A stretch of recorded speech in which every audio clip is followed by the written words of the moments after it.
ఈ ట్రాన్స్ఫర్మేషన్ జర్నీలో ఉన్న నా ప్రేక్షకులందరికీ దసరా శుభాకాంక్షలు. Welcome to day 30 of 100 days transformation. Morning నుంచి అలా వర్షం పడుతూనే ఉంది. చాలా బద్ధకంగా ఉండడం వలన ఇంకా ఇవాళ బాడీకి ఫుల్ రెస్ట్ ఇద్దామని డిసైడ్ అయ్యి వెంటనే మళ్ళీ పడుకుండిపోయా. 12 AM లెగిసి మంచిగా రెడీ అయ్యి వెహికల్స్ పూజ కంప్లీట్ చేశా.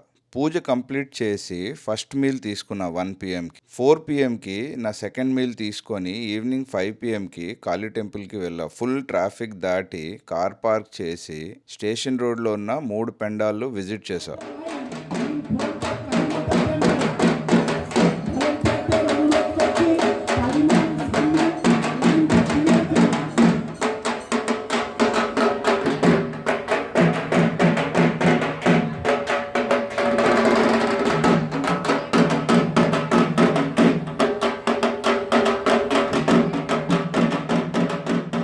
ఫైనల్గా 9 PMకి నా లాస్ట్ మీల్ తీసుకొని నా డేని ఇలా ఎండ్ చేశాను అనుకుంటున్నారా? కాదు, ఓజీ మూవీ చూసిన తర్వాత నా డే ఎండ్ అయింది. సో మళ్ళీ రేపు కలుద్దాం. Till then bye.